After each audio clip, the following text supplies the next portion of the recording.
Okay, I think this is good. The second question is going to be, how is climate change connected to the rising sea levels we are witnessing around the world? Third question is, what adaptation strategies can coastal communities implement to mitigate the effects of rising sea levels and increased flooding? So for those who are joining us for the very first time, we have these monthly dialogues and they have to last approximately 1 hour. So we hope that you won't go beyond 9:30. And within this 1 hour duration, we hope to completely discuss these three questions.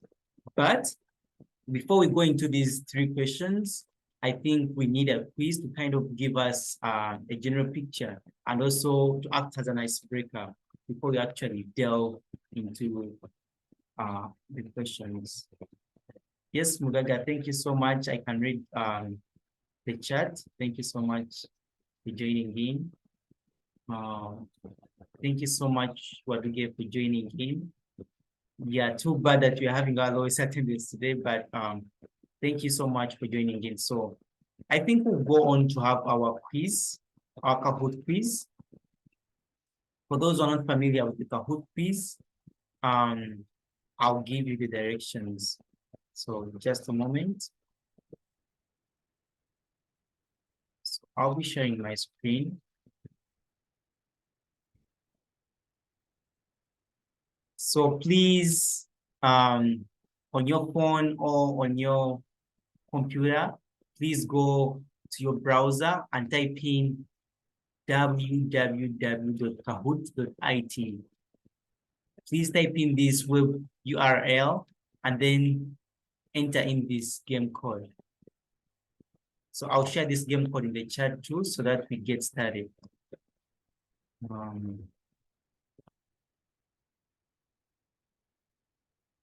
So I'm waiting for you guys. Yes, Hassan, you are here. So I'm waiting to see other guys.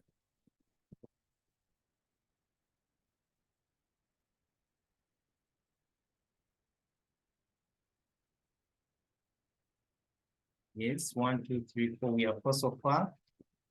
5, maybe one more. I think the rest will be joining very late. But anyways, we'll move on in the interest of time because, you know, time is our biggest enemy. And, you know, we are also sacrificing with our busy schedule. So I think we'll move on with the 5 of us and we see how this goes. So literally, this quiz is supposed to kind of challenge us, you know, before we actually delve into the questions. And for these questions, you have to be open-minded because they're more like general questions about SDG 14 to kind of stimulate us, you know, to be more active during the dialogue. So I think we are good to go. So I'll start the quiz. So usually, for those who are joining us for the very first time, each question is 20 seconds, okay? 20 seconds. That's what you have to answer the question. And then you just have to, so on my screen, you'll be seeing the colors. On your screen, on my screen, you'll be seeing the colors with the answers. And then on your screen, you'll just be seeing the colors. So please tap on the color that you think is correct. So maybe let's try it out with the first question and we see how that goes. Okay. So 3, 2, 1, I'll start the question. And please don't close your browser because once you close the browser, then you get out of the game. So we will go. Okay.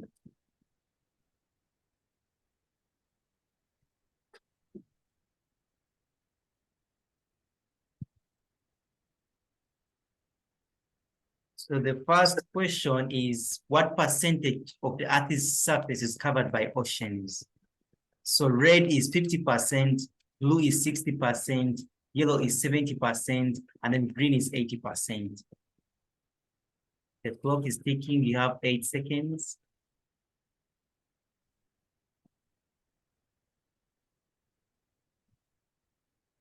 Okay, so we got 5 answers and 4 of those are correct.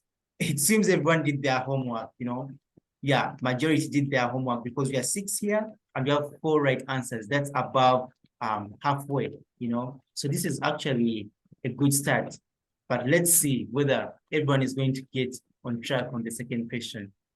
Okay, let's move on to the second question. Seems you guys did the homework. How about the second question? Okay, these are the standings. So wait, no one got it. Oh my God. So no one got it right. It's interesting. So people never did homework. So actually the right answer was 70%. But let's move on to the next question and we see perhaps we can have a quick start from the second question. So the second question is, what is the primary focus of SDG 14, life below water? The red is eliminating water pollution. Blue is curbing the use of oceans and seas. Yellow is conserving and sustainably using oceans, seas, and marine resources. And then the last one is increasing marine animals.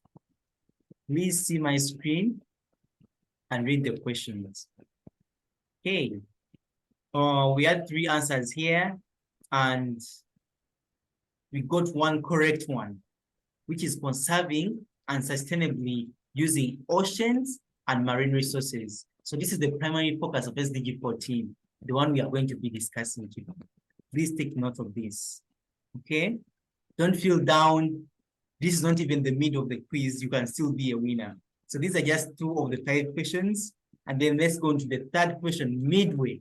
So please do your best for this last part, okay? So the boss, whoever this is, he doesn't want to disclose their name, but he's the one who got the right answer. So he tops the chart. Okay, let's give it the next try. Question number 3. Are you ready? Okay, 3, 2, 1, let's go. So question number 3 is, which marine species is critically endangered due to plastic pollution and habitat destruction? So red is dolphins, blue is sea turtles, yellow is sharks, and green is jellyfish.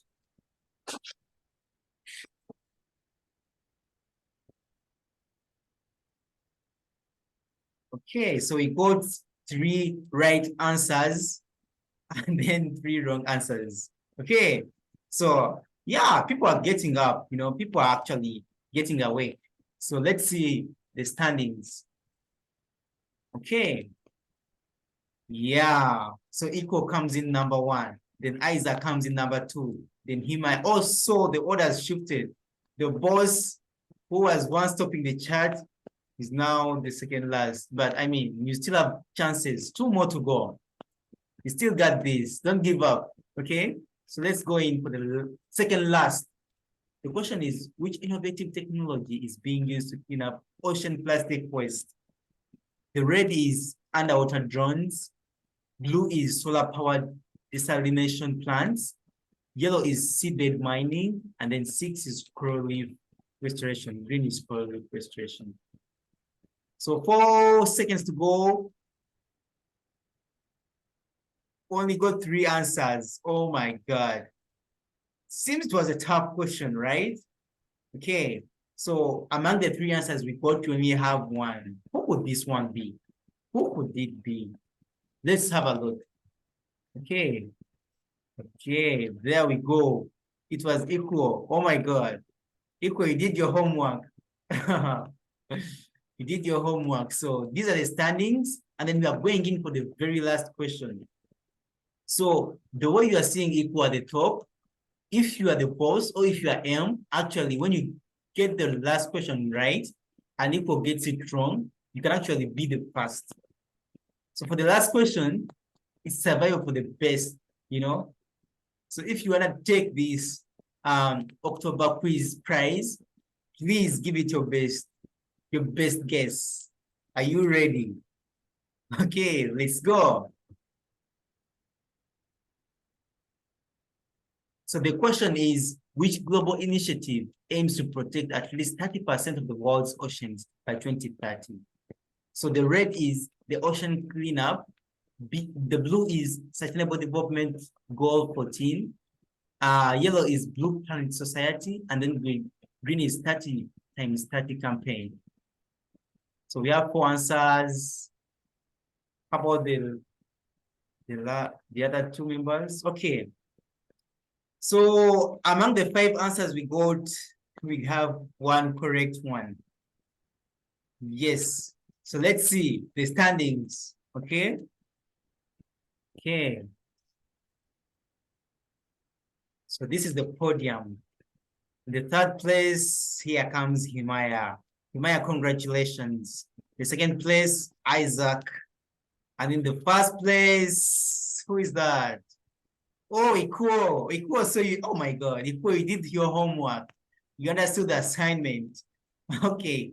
Thank you so much, guys, for participating in this dialogue. In this quiz. I hope it was quite informative and kind of, challenging in a good way to prepare you for the dialogue. So from now on, we are going to move into the dialogue, and hopefully you have gotten an idea of what to talk about. Okay. So we will move on to the dialogue, the interest of time. Okay, I'll be sharing the screen. So we are done with this. For those who joined us later on, we are very sorry because you couldn't participate in the quiz. Okay, so we are going into our first question. But before we go into the first question, I want to throw in some insights, because when you're talking about life below water, people may ask, what is it?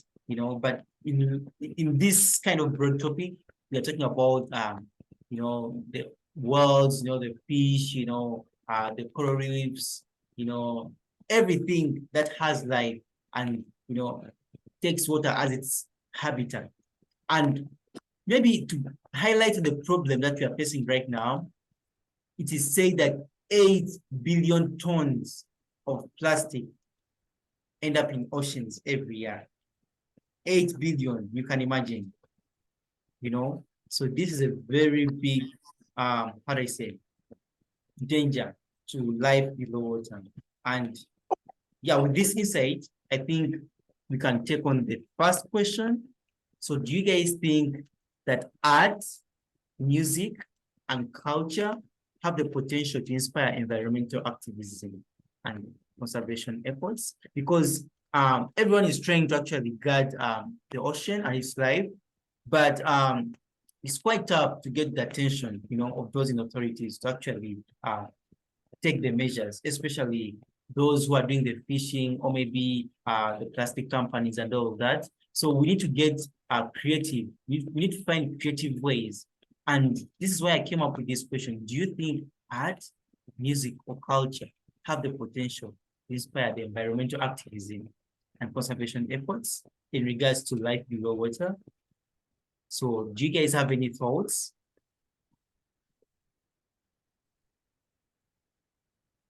Any thoughts over there?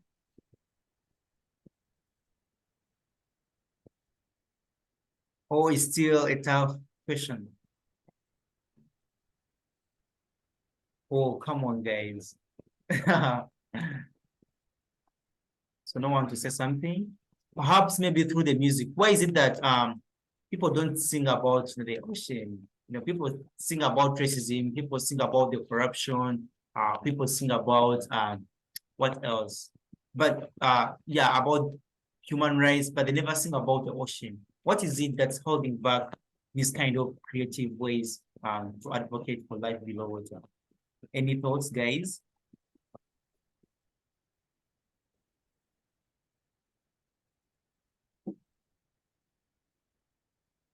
Still no thoughts?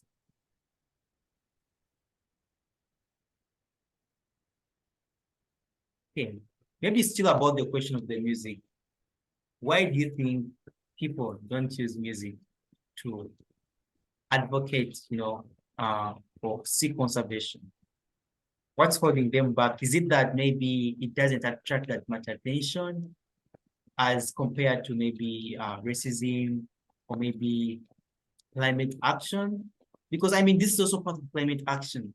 And right now, climate action is actually the big topic among the SDGs. Climate change, I think, is SDG number 12, 7 there. I'm not quite sure. But yes, it's a very big topic right now. But why is it that we hear most of the music about human rights, about racism, inclusivity, but not about protecting the oceans or this kind of thing? And actually, there's this kind of poster I saw when I was walking down the street one day. Um, it had like a well because there's certain species of worlds that's actually getting extinct, but people are unaware that this world is getting extinct. And this world was kind of dressed in on this poster. This world was dressed in uh, a, uh, a gorilla costume, and it had the caption, "Would you care more if I was a gorilla?" So literally, it is asking people that maybe they don't care about the world because they don't see it quite often. So with this kind of caption, it kind of, how do I say, intrigues you to think deeper. Why don't we actually give uh, life below water that much attention as we do to other issues? Because these are equally important. If you look at all the SDGs, they're all interconnected. One SDG leads us to the other. So why is it that life below water, SDG 14, doesn't really have much attention as the other SDGs?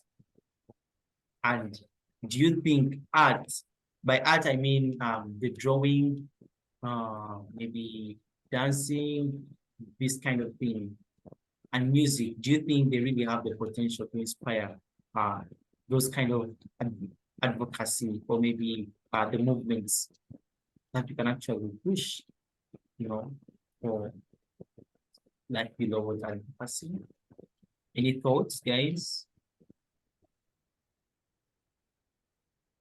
Don't be shy, please. You can just jump in. We are 9 guys here, so I believe that, yeah.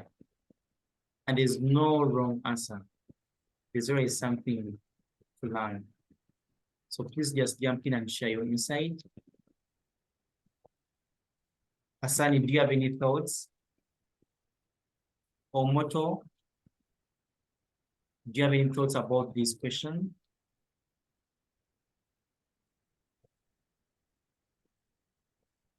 Equal? Guys, come on.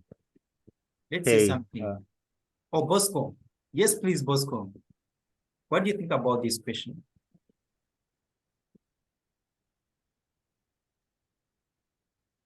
Bosco, I think you are saying something. no, it wasn't me. Oh. Um, Mugaga, any thoughts about this question? It's quite a rare question to actually come across, and I think that's why we are finding it so hard to take it on. But please just jump in. From the chat, I think we are having some. Yes. Yes, This is Isaac, Isaac. please say something. You see, when you look at the statistics roughly, you realize that 62% of Americans listen to music. Now, 62% is a high percentage. It means nearly more than half of us, if we are to take an example of America and generalize it, listen to music. So if you're to sensitize the musicians about life below water and explain, help them know what their music would do to the society, help them know how to keep life underwater. That is anything to do with life underwater. It would be a very high impact. Yeah, that's my suggestion. That's very true. And I can't agree with you more because you have given a statistic about the United States, but actually I believe it's just like in any society, people love music. To some extent, there's this saying that goes that music is life. So even you, like in your daily life, perhaps when you're down or maybe in your free time, you're always listening to music. So I believe this applies to any community or any society. Music is life. And actual music is a very powerful tool to pass on messages. So I can't agree with you more that if you actually persuade the artists and musicians to actually incorporate this kind of messages about life below water, advocacy and conservation of life below water. That can give very powerful meanings to conserve the oceans. But would you think this can actually be, how do I say, marketable? Do you think people would buy it, or do you think the artists will buy it, or do you think to get that much attention? Because I don't want to, how do I say, kind of put this scenario, down to Uganda. But in Uganda, we have artists who are talking about, the politics, the political situation in the country. They're talking about the human rights in the country. So these actually get them the fame, they get them the attention. Do you think it will be the same situation when people maybe sing about life below water, when people sing about the oceans? Do you think it will get the same attention, and why? Or how can we actually get people to have this attention? Because maybe that's what will make the artists incorporate the message into the music. So any thoughts about this? Hi. Yes. I'm sorry, but you called my name. I wasn't available then. But I have some thoughts to share concerning the art, music, and culture. And yeah, there's marine conservation where, involving people to be able to understand what marine conservation is and the biodiversity in the ecosystem in the ocean and the seas. So I think art can do that much and promote also sustainable fishing. There was this time I was in the coast, and apparently plastic pollution is it's much evident in the oceans because our fishermen, most of the time, if they want to go and if they're fishing for example in Mombasa, they go with plastics. They put food in plastic cans, and once they have done with their food in the middle of the night, because they spend the night in the ocean, they dispose the plastics in the ocean. And some use also they also use plastic fishing nets that are actually not sustainable, that are actually do more harm than do sustainable fishing. And if we can incorporate culture for people to be able to understand, first of all, understand how culture has influenced fishing over the years, and how we consume and interact with life below water.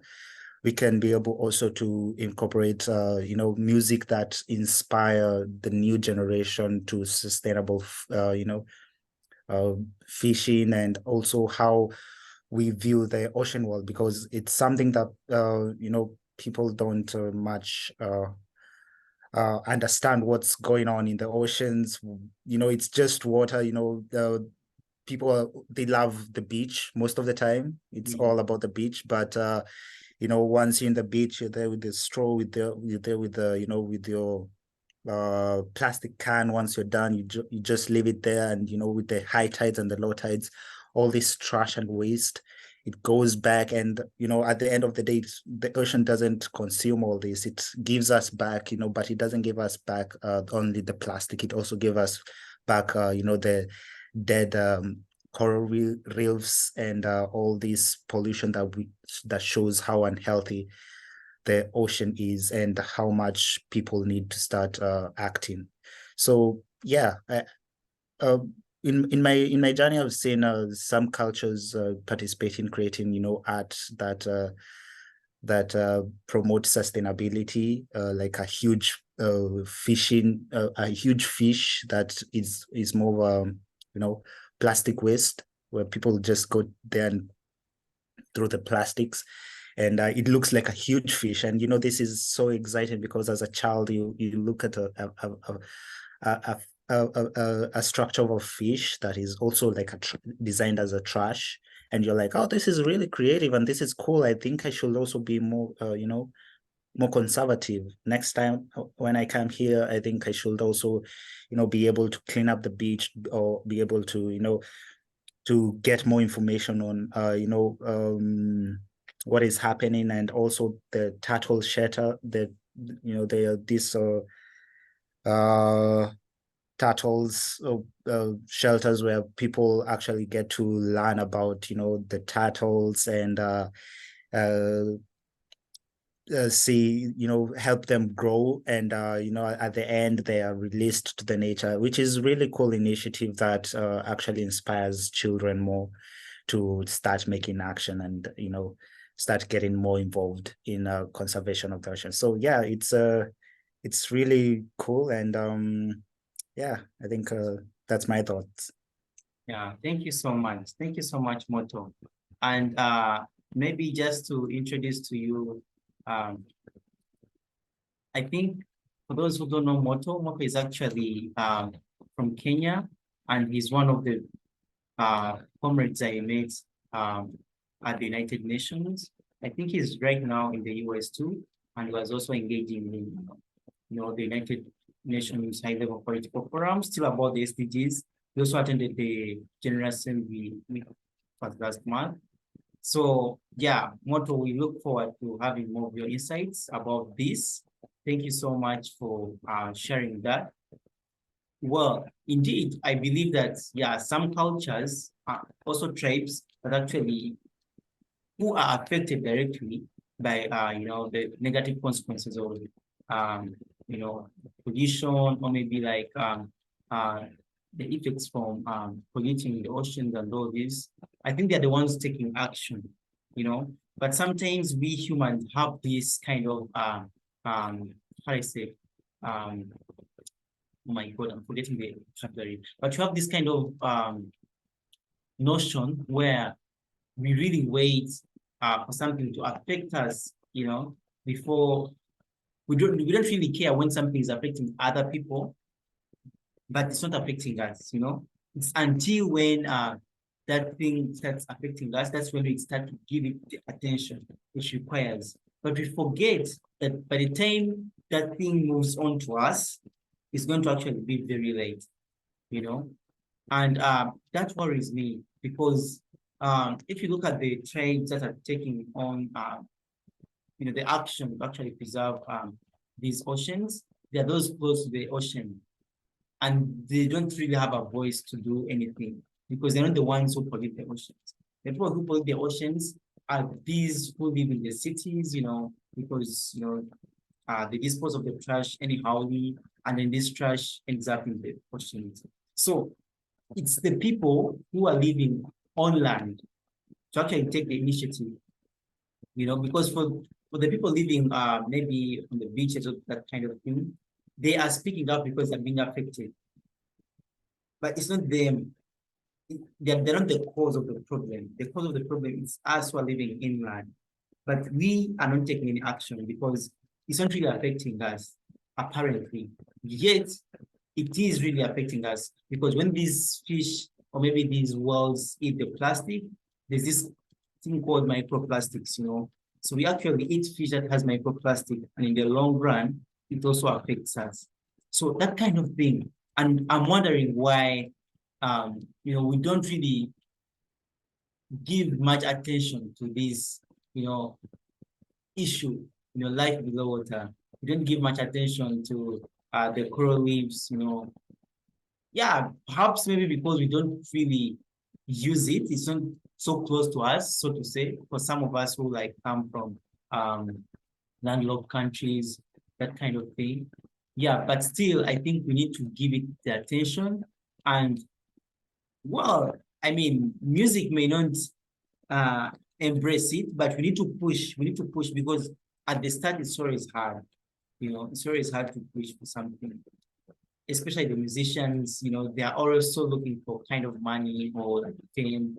So they want to sing about something that's going to bring them fame. So, but if corruption, if racism, if maybe climate action, they have been so strong to give these musicians fame because they make songs about these issues. Why is it that they can't make songs about life below water? Perhaps we are yet to find out. But since we are time bad, I think we can move on to the last questions. And perhaps when you're discussing about these questions, we can go back and forth from the first question to these two questions. And for these questions, so the second one is, how is climate change connected to the rising sea levels we are witnessing around the world? So this is more of like an informative question. So it's more of like informing ourselves of what is actually the impact, of polluting the oceans, or maybe not having a good well-being of the ocean. So what impacts can that have, to even the general population, both inland and on land? And also the third question is, what adaptation strategies can coastal communities implement to mitigate the effects of the rising sea levels and increased flooding? So these two questions, of course, I can agree that they are quite difficult questions to tackle. These are really topics that we don't come across in our daily life, but it's the first time for everything. And perhaps today is the first time. And remember, just don't be afraid to take it on. Head on.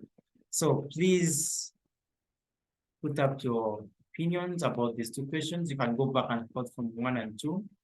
But what do you guys think about these questions? So any thought is welcome. There's no right answer. There's no wrong answer. Maybe the right answer is there. But anything is acceptable. So any thoughts about this? So how is climate change connected to the rising sea levels? And first question, of course, does art, music, and culture have the potential to inspire environmental activism and conservation efforts? And how, in regards to life below water? And then, of course, the last question, what adaptation strategies can coastal communities implement to mitigate the effects of the rising sea levels and increased flooding? Because they're the most affected. So what do you guys have to say about these questions? They're quite tough questions, but I mean, once you give it a go, yeah, the content is going to just flow. So please don't be afraid.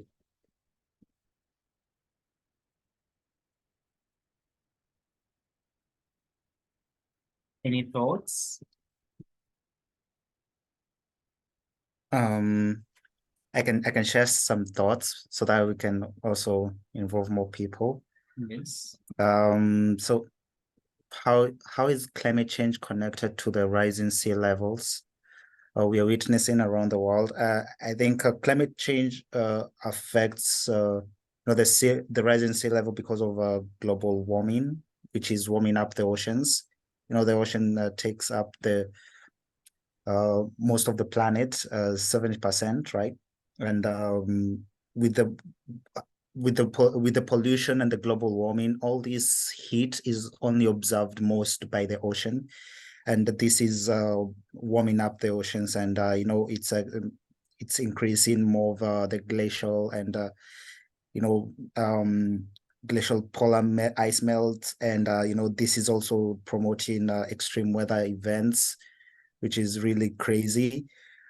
But also for adaptation, I think we need to start promoting things that are improving the ocean ecosystem, mostly mangroves, which are really cool natural barriers, right? And mangroves have a lot of benefits because they actually prevent, and also they actually help and restore the ecosystem, where fish, that's where they come and lay their eggs, and it also increases a lot of benefits to the community. And yeah, I think I can start with that. And also because the oceans are rising, we also need to start start thinking about on infrastructure, mostly in cities that are closer to the oceans. As we can see, there's so much.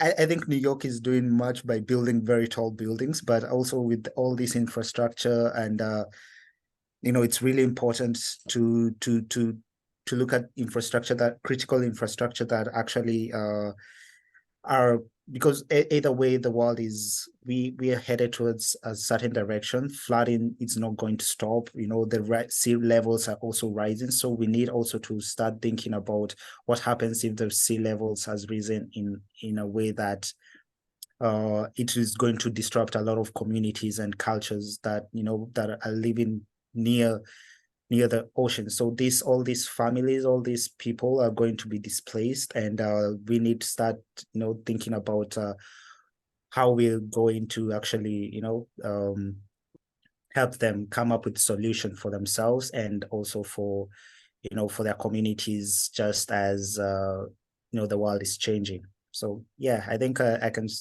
that I can just start with that, and maybe more thoughts will be appreciated. Thank you so much, Moto, for sharing about that. Yeah, it's quite insightful. And you have actually made me think about the rising sea levels more, because sometimes I question myself, like, is it possible to actually get back to the very start? Because yeah, these days we are hearing about the rising sea levels, we are hearing about floods everywhere.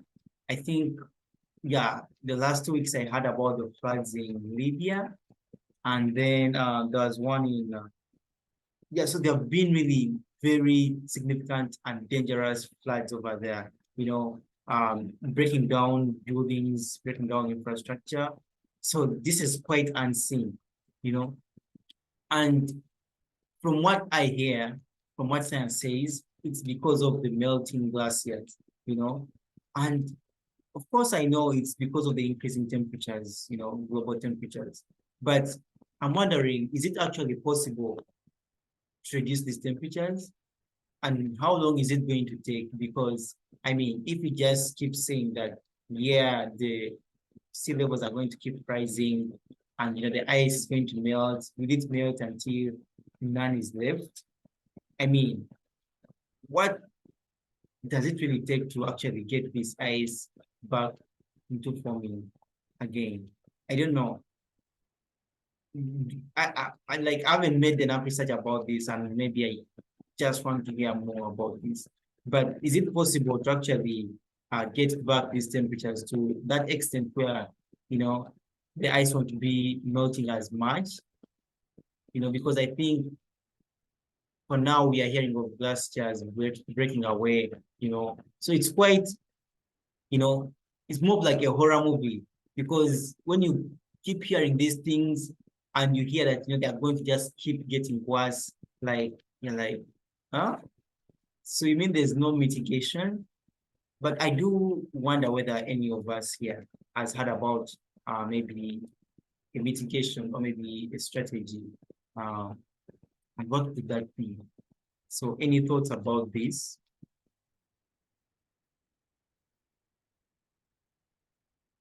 Of course, you may not try to answer the question I'm asking, but yeah, if you do have a thought, please go on with it. But you can also try to actually answer these questions directly. So they are quite difficult questions, but yeah, a good challenge. First time for everything. So anyone? Melting So coastal countries have come up with an association that help them to prevent these floods and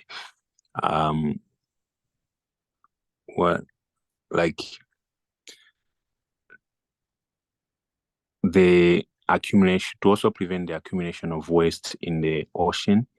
However, there's lack of how can I say, they do not all agree on one thing. Some of them are not part of this organization because, for example, the killing of dolphin is, I think, prohibited in some of the clauses that are in the UN climate action strategies. But you'll see that some other countries, they still kill those animals despite the UN or the UNESCO prohibiting the killing of those animals. So I think there's lack of solidarity or lack of, I'm looking for a word, like togetherness, kind of. Yeah, that kind of thing, you know. So it's really hard to come up with a single strategy that will work for all the countries, especially because the countries that are most affected by this are the countries on the coastal line, right? So if they do not agree on one thing, it's hard to come up with a very good strategy to mitigate this problem. And also, the other problem of the rising level of sea is not only because of the melting of the ice, though that is part of it, but also, like, you know, the accumulation of waste under the sea, that also contributes to the rising level of the sea water. So those wastes, they are not only from the country that is on that coastline, they also travel, you know, across borders because they get carried away by waves, right? So, for example, in Japan, they discovered some waste that did not belong to Japan. Like, there's no company that produces that kind of, it was like some plastics. So the company was actually Korean. So you can see that Korea and Japan, they share borders. So the waste can travel from Korea to Japan or vice versa. So if these two countries do not come up with a single entity that can help mitigate this problem, it's going to be hard to actually reduce the level of water levels to the extent that we prevent those floods and any destruction that might happen. So it's really up to the countries that are on the coastal line. Of course, also countries that are off the coast can also help prevent this problem, because once those countries are affected, you know, these distractions or these problems, they always have a ripple effect. So it also affects those countries that are far from the coast. So I think it's all about working together, or about committing towards one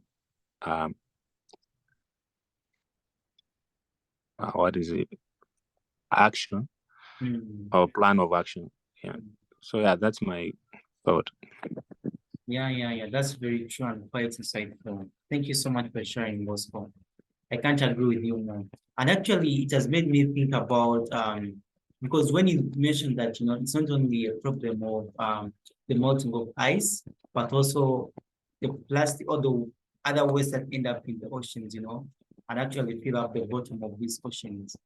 And I've come to think about the fact that the countries which are landlocked or maybe inland countries, you know, they actually invade the water bodies they have. You know, if you look at maybe the swamps, you know, they literally put in those rocks into the swamps. So they cover up the swamps to create land for maybe industrialization, for farming, for climate, that kind of thing. So water bodies and swamps actually, how do they call it? Reclaimed, you know, swamp reclamation and water body, that kind of thing, you know. So they are encroached on for those countries which are inland, and you know, these are spaces where water is supposed to be collected, you know. So when maybe water comes in and like there's really no this there are not enough spaces on the land to accommodate it, I think it goes into the oceans. And also this contributes to the rising oceans, you know, the rising water in the oceans. And I don't know why. I feel like maybe the countries on land, inland, they don't feel much responsibility because they don't actually feel the impact of you know, the rising sea levels of the oceans.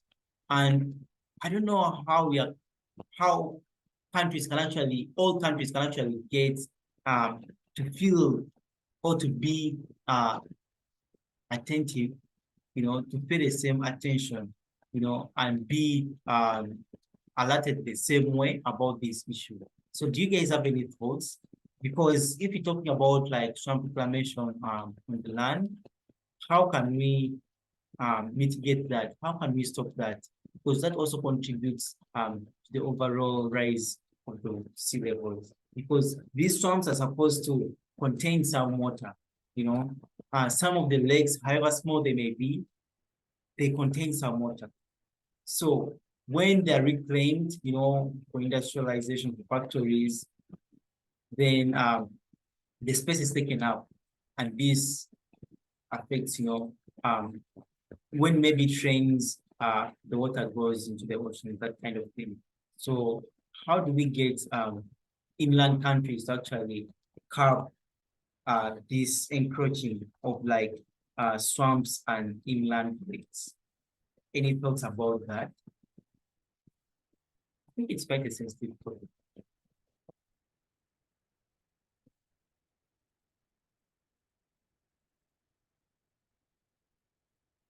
Any thoughts? Equal? It's quite quiet. Right. So any thoughts? Let me, I'm seeing some messages in the chat. So the melting ice, thermal expansion, and extreme weather conditions and ocean currents factors contribute to overall rise in sea levels. That's from Himaya Waduge. Thank you so much for your text.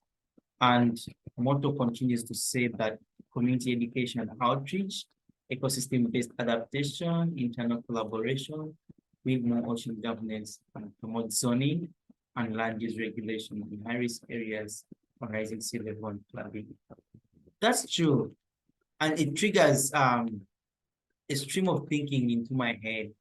You know, if you're talking about ocean governance, you know, because we are having more leaders tackling things to do with racism, to do with inclusivity, to do with having poverty.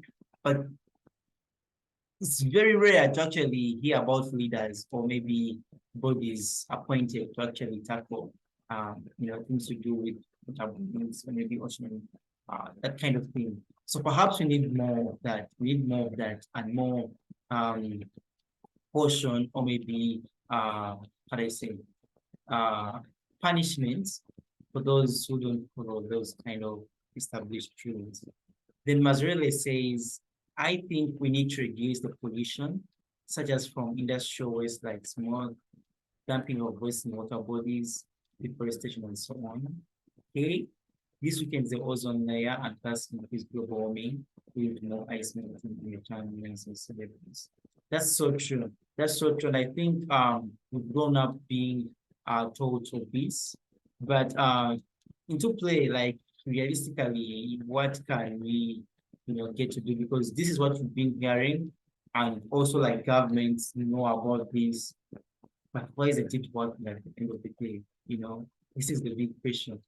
And I think Emmanuel, if I'm not mistaken, Lankosan, in the previous dialogue, we were saying about these given companies that are trying to, that actually doing a bad thing of polluting the world, you know, they release the carbon fumes, you know, and also those greenhouse gases into the atmosphere. But at the end of the day, they keep funding these climate action movements. So with one hand, with the right hand, they do their dirty work, but then with the left hand, they kind of support the climate action. So, you know, they play both parts, the bringing, the upbringing and the killing. So to us, we feel like maybe, yeah, they're not doing as much, you know, injuries, so to say, but yet what they actually, do to fund these, there's this saying that prevention is better than cure. So even the funds they give, they're not actually enough. Yeah. So maybe I'll elaborate more on that. I'm just trying to follow up with the questions. So Motto says we need to improve sustainability and governance in the deep sea mining. I don't really get this. Oh, so deep sea mining. Do you mind elaborating more on that, Motto? Okay. I think the question might just that was just a typo. But the deep sea mining, it's something that I saw in a documentary actually, where where with the consumption of the cobalt,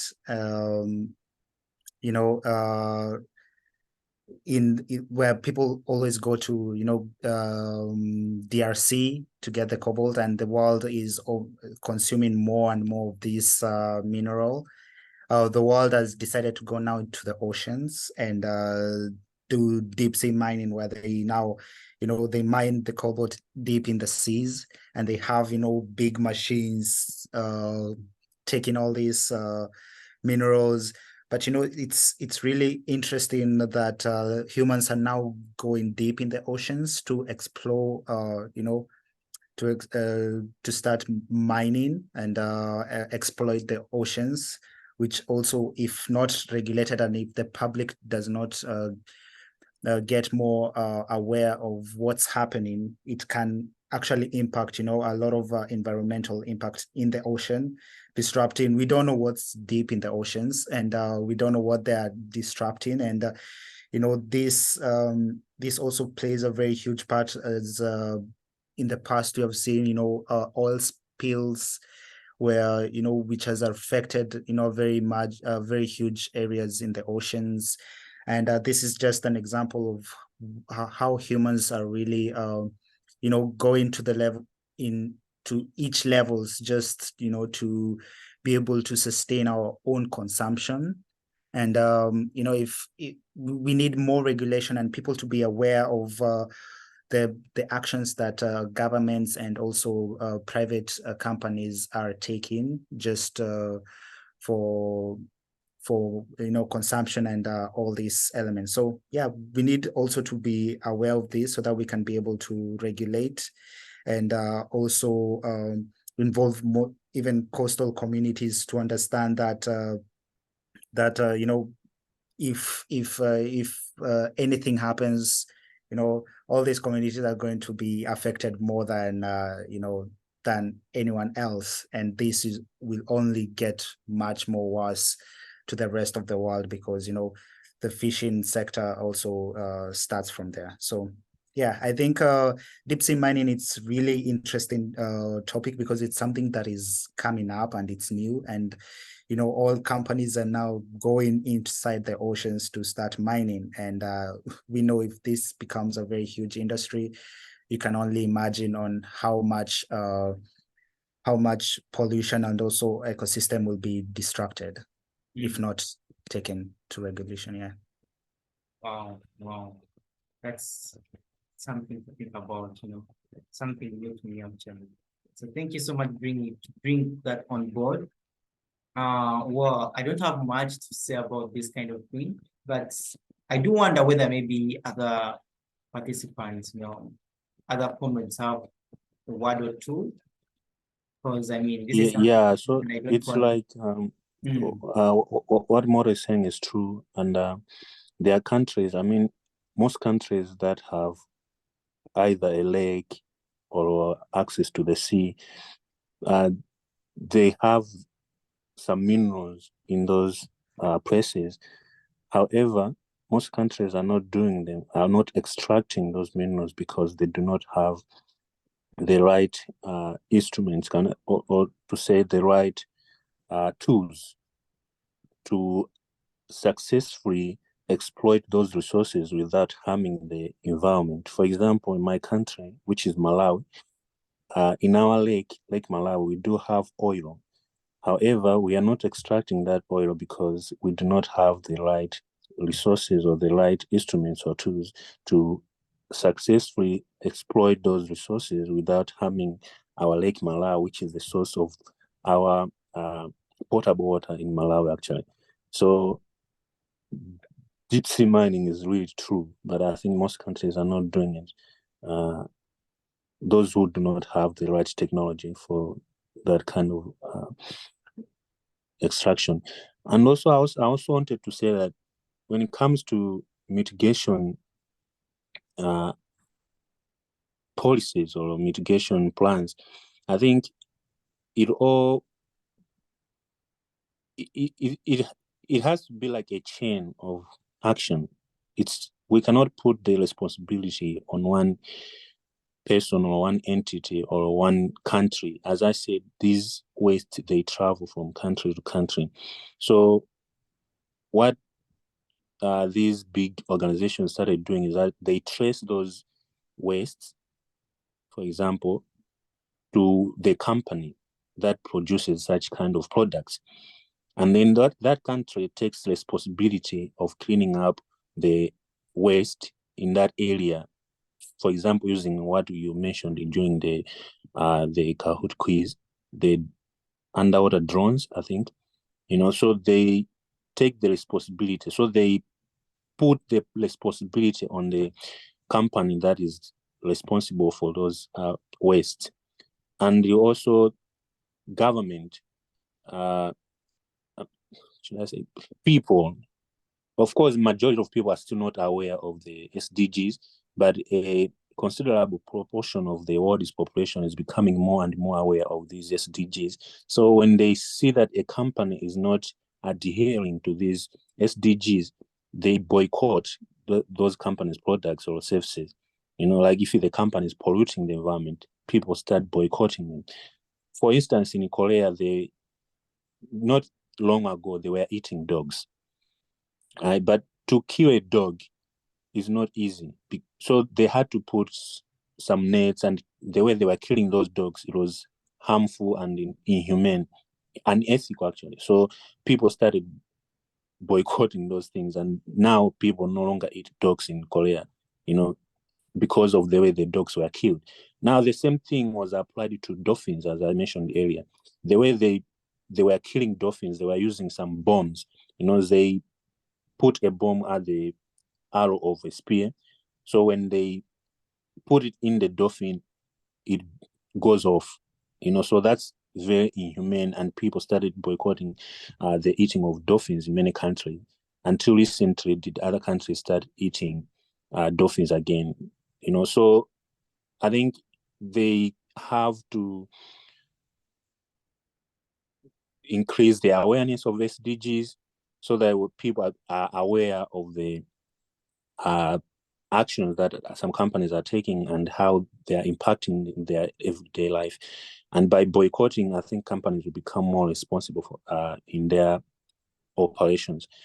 Lastly, I also wanted to talk about your question, which you said, what was the question?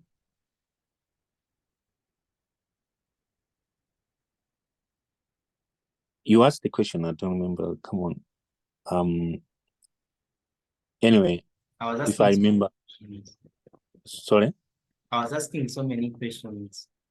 Oh, yeah. If I remember, I'll come back. But anyway, thank you. Yeah, but thank you so much, Bosco. I mean, these are really important issues you have tackled out here.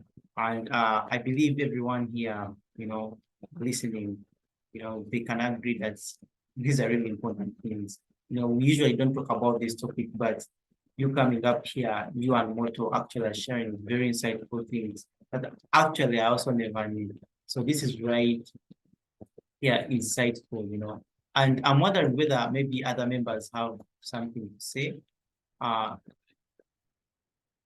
Mazuri, Deborah, Equal, Himaya, anything to say? Because I mean, it's actually time.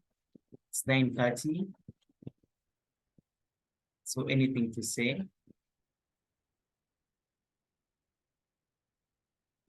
But thank you so much, Bosco and Moto, for sharing these insights. So bad that, you know, the attendance today has been so low. These guys have made such beautiful insights. But for sure, we are going to be sharing this on our social media so that they get to hear this kind of insightful thoughts. You know. Thank you so much for sharing. So, any reactions or any thoughts before we close?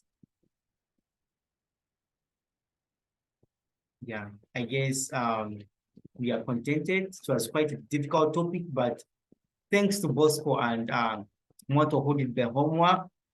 Perhaps you guys did more homework than actually I did. So it was really insightful and I do appreciate that. Thank you so much. So this marks the end of our dialogue. And I would like to say good night, or good morning, or good evening to all of you. So I'll stop the sharing here and then I go into the greetings briefly. Thank you.